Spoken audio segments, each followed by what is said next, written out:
Now, let's have a look at the mix console in Cubase, your mixer, and it's an incredible tool.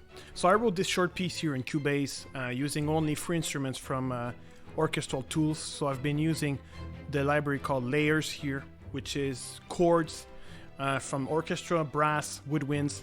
It's very interesting. And then I've been using a couple of instruments from the Sound Factory here.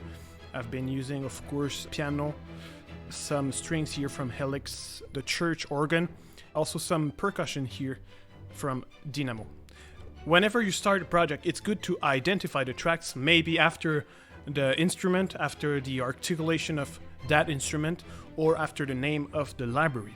It's going to be useful when you start opening the mix console to find your instrument. Also here, you can change the colors, right? It's fun to add colors to your project. So you can click on a track here, click on the color palette up here, and select any color that you want for that track. I would like this brass to be sort of a yellowish, so I'm gonna select here and put yellow, right? Violin, I'd like this to be green, and there you go. You can select this. So you can select the colors this way. Now, for the sake of organization, you start writing music, and then you write 5 instrument, 10 instrument, 20, 30, 100, and it's going to be messy. So there's something to help you here. You're going to click on this tab here, the left tab, click right, and you're going to add a folder track here. And you're going to name it after your section or after whatever you want. So I'm going to call it strings here.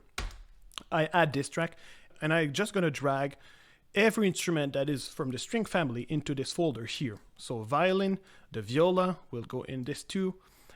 Basses will go there. Chords, full orchestra will also go in the strings folder. There you go. So I have this first folder named as strings. Now I'm going to add another folder track here. Folder track, and I'm going to call it percussions, right? Percussions.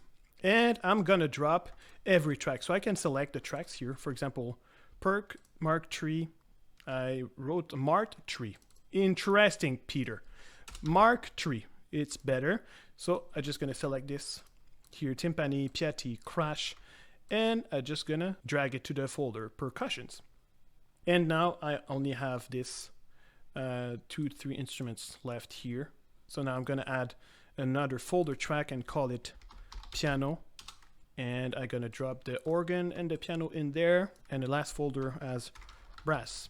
It's very interesting to organize your work. So now we have this project here. This looks clean, right? And if you want to enter the strings, you click on the folder.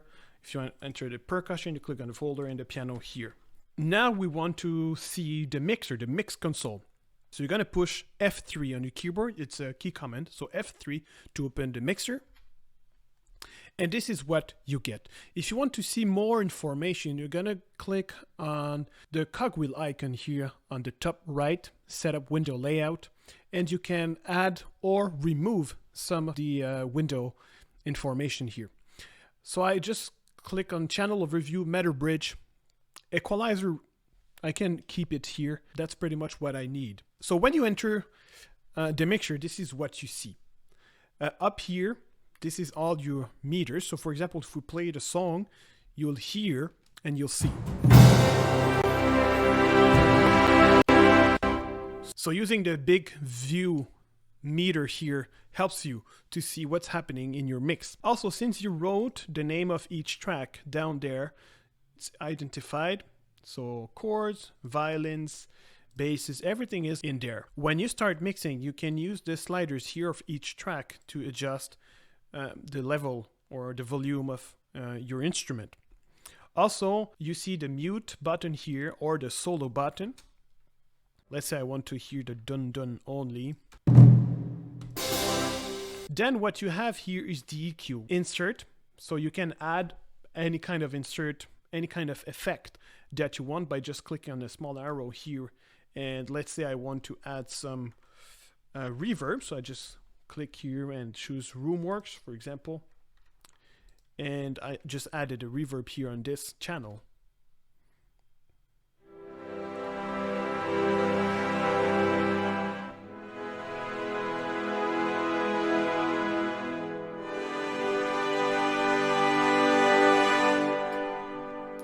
right, I don't really want this, so I'm just going to click here and click on no effects and discard it. Now you're going to appreciate what we did earlier. We've created some folder tracks and dragged all the instruments in there.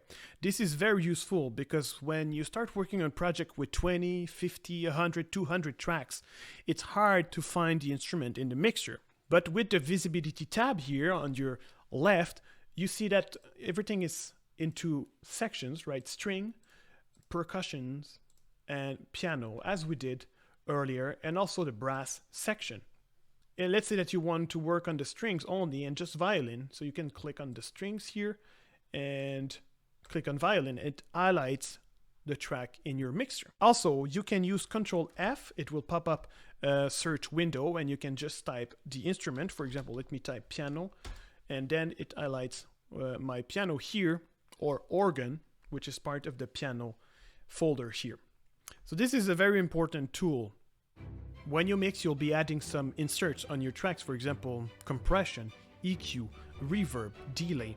And this tab helps you to keep a history of what you did. For example, if you did a mistake, you can come back on this and you have the action and also the details of what you just did in your mixing console. When I was writing this track, I used the library Dynamo for percussion, and the library itself is very dry.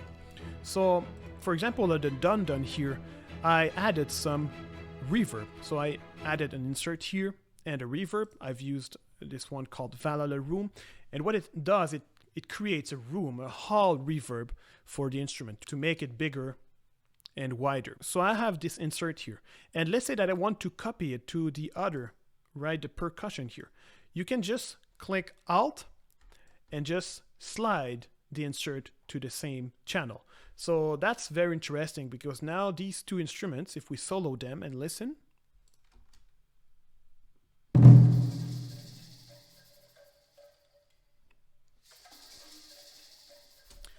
they are in the same room and they have the same reverb. So you can do this to any EQ, any plugin that you add. You just click on Alt and drag it over the channel that you want. Also, here's an interesting tool here is the balance panner. For example, if you're writing some guitars or vocals, sometimes you want to pan left or right, so you're just going to use this panner here for your instrument.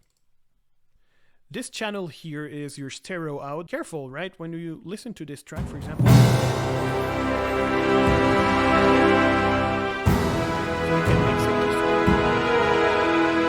and you want to be careful. You don't want to see anything clipping here whenever you're mixing or writing music, because it's not good for your ears and it's not good for when you export the song to share with others.